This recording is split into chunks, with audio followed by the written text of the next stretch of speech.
Morning walk করতে গিয়ে পরিচয় হয়েছিল ভদ্রলোকের সাথে। বয়স 60-এর কাছাকাছি। আমি প্রতিদিন সকালে মাঠে দৌড়াতাম, আর ভদ্রলোক হাঁটতেন। একদিন দৌড়ানোর পর আমি গাছের নিচে একটু বিশ্রাম নিচ্ছিলাম। আমাকে দেখে উনি বললেন, এইটুকুতে হাঁপিয়ে গেলে হবে, আরো দম বাড়াতে হবে, বলেই আমার পাশে এসে বসলেন। তারপর আমার দিকে তাকিয়ে বললেন, জানো, আমিও তোমার মতো বয়সে দৌড়াতাম। এককালে খুব ভালো ফুটবল খেলতাম। চাকরি পেয়ে খেলাধুলোটাই বন্ধ হয়ে গেল। সবে রিটায়ার করেছি। এখন একটাই কাজ, প্রতিদিন সকালে হাঁটা। হাঁটলে শরীর, মন, হার্ট সব ভালো থাকে। এই বয়সে তো আর দৌড়াতে পারবো না। তা তুমি পুলিশের চাকরির প্রস্তুতি নিচ্ছ বুঝি? আমি তো অবাক। চেনে না, জানে না, অথচ বুঝলো কি করে? আমি বললাম, কি করে বুঝলেন জেঠু আমি পুলিশের চাকরির প্রস্তুতি নিচ্ছি? জেঠু ডাক শুনে নাক সিটকে বললেন, জেঠু সেঠু এসব বলো কেন? আমাকে বন্ধু বলে রাখবে। বয়স বাড়তে পারে, কিন্তু ভেতরের মনটা এখনো তরতাজা। কথা শুনে হাসছি। হাসতে হাসতেই বললাম, বেশ, আজ থেকে তাহলে বন্ধু। প্রথম দিনের পরিচয়ই আমার সাথে ভালো একটা বন্ধুত্ব হয়ে গিয়েছিল ভদ্রলোকের। আমিও প্রতিদিন সকালে দৌড়াতাম, আর উনি হাঁটতেন। সাথে দুই একটা কথাবার্তাও হতো। জেনেছিলাম উনি সরকারি অফিসে চাকরি করেন। বাড়িতে আছে বলতে ভাইপো আর তার বউ, আর তাদের 3 বছরের একটা ছোট্ট বাচ্চা। ইতিমধ্যে 1 সপ্তাহ কাল আমি আর দৌড়াতেই গেলাম না। মন মেজাজ ভালো ছিল না। 2.5 বছর ধরে যে মেয়েটাকে ভালোবাসতাম, তার সাথে ব্রেকআপ হয়ে গেছে। জানতে পেরেছিলাম মেয়েটি অন্য একটা ছেলের সাথে প্রেম করছে। কদিন ধরে ইগনোর করছিল। অবশেষে ল্যাটা চুকিয়ে দিলাম। বুঝতে পারলাম সত্যিকারের ভালোবাসার দাম সবাই দিতে পারে না। ওর একটা ছবি আমার কাছে ছিল।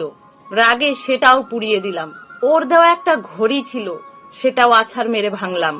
কয়েকটা কথা বেশ কড়া কড়া ভাষায় মেসেজ করে দিয়ে ব্লক করে দিলাম সবকিছু থেকে। তা মন যদি ভালো না থাকে, তাহলে কি আর কোনো কিছু ভালো লাগে? 1 সপ্তাহ কাটার পর আমি একদিন ভাবলাম, কার জন্য সময় নষ্ট করছি? ঘরে বসে থাকলে ডিপ্রেশনে চলে যাব তো। মাঠে দৌড়াতে গেলে মনটা ভালো থাকবে, আর একজন বন্ধু তো আছেই। মাঠে গেলে ওনার সাথে কথা বলা যাবে। পরের দিন ভোরে আবার দৌড়াতে গেলাম। দৌড়াতে গিয়ে ওই ভদ্রলোককে আর দেখতে পেলাম না।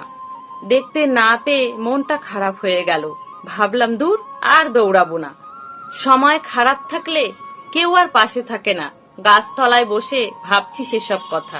হঠাৎ করেই পেছন থেকে হাই ইয়াং ম্যান বলে কে যেন ডেকে উঠল। তাকিয়ে দেখি সেই ভদ্রলোক আমার পাশে এসে বসে বললেন। জিজ্ঞেস করলাম, আজ হাঁটবেন না? বললেন, রোজই তো হাঁটি। ভাবলাম আজ একটু তোমার সাথে গল্প করি। সপ্তাহখানেক দৌড়াতে দেখলাম না। শরীর খারাপ ছিল নাকি? না না, বাড়িতেই ছিলাম, এমনি আসিনি। ভদ্রলোক হাসলেন। তারপর পকেট থেকে মানিব্যাগটা বের করলেন। মানিব্যাগের মধ্যে থেকে একটা সাদা কালো পাসপোর্ট টাইপের ছবি বার করলেন এবং অনেকক্ষণ দেখতে লাগলেন। ছবিটা দেখতে পেয়ে জিজ্ঞাসা করলাম, এটা কার ছবি? আমার প্রেমিকার। প্রেমিকা শুনে একটু থমকে গেলাম। বললাম, আপনি তো বিয়ে করেননি, অথচ আপনার প্রেমিকার ছবি।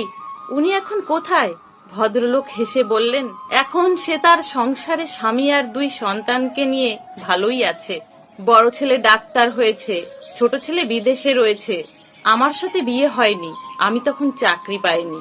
বাড়ি থেকে দেখাশোনা করে অন্য জায়গায় বিয়ে হয়ে গেল। আমার সাথে 7 বছরের প্রেম ছিল। আমার মতো বেকার ছেলের সাথে কেনই বা বিয়ে দেবে? আজ থেকে কত বছর আগের কথা বলতো? তখন মেয়েদের এতটা সাহস ছিল না যে বাড়ি থেকে বেরিয়ে এসে বিয়ে করে নেওয়া। আমি বলেছিলাম বেরিয়ে আসতে। আমাকে বলেছিল আমি পারবো না। তারপর একদিন আমার চোখের সামনেই তার বিয়ে হয়ে গেল। সে হয়ে গেল অন্য কারোর বউ, কিন্তু রয়ে গেল আমার প্রেমিকা হিসাবে।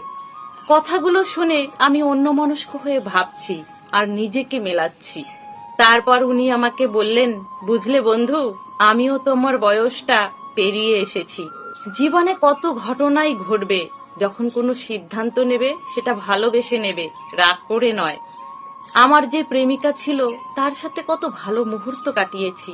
শুধুমাত্র বিয়ে করতে পারলাম না বলে ভালো মুহূর্তগুলোকে তো আর বিসর্জন দিতে পারবো না। যখন আমি চাকরি পাইনি, ও আমাকে ইন্সপায়ার করত। জীবনে সব সময় ভালো হয়ে ওঠার প্রেরণা দিত। তার জন্যই আমি আজ সফল। একটা কথা আমি খুব মানি, কাউকে ভালোবাসার অধিকার যেমন আমার আছে, তেমন আমাকেও অপছন্দ করার অধিকার তার আছে। এই সত্য মানতেই হবে। ধৈর্য হারালে হবে না, নিজের প্রতিও আস্থা রাখতে হবে। সত্যিকারের ভালোবাসা থাকলে সারা জীবন ভালোবাসা যায়। কথাগুলো ভীষণ দামি কথা। আমরা বোধহয় এখনকার ছেলেরা সত্যিকারের ভালোবাসতে পারি না। ওনার হাতের ছবিটা দেখে আমি বললাম, আপনি সত্যিকারের প্রেমিক। তা না হলে সেই কবেকার সাদা কালো ছবিটা নিজের কাছে কেউ রাখে? আমার কথা শুনে উনি হেসে পিঠ চাপড়ে বললেন, কিছু সাদা কালো ছবি থাকে যা সারা জীবনটাকেই রঙিন করে রাখে। কলমে সরজিৎ ঘোষ। তাহলে বন্ধুরা, গল্পটা যদি আপনাদের ভালো লাগে তাহলে প্লিজ লাইক করে দেবেন, সাথে কমেন্টে আপনাদের মতামত জানাবেন। সকলে ভালো থাকবেন, সুস্থ থাকবেন।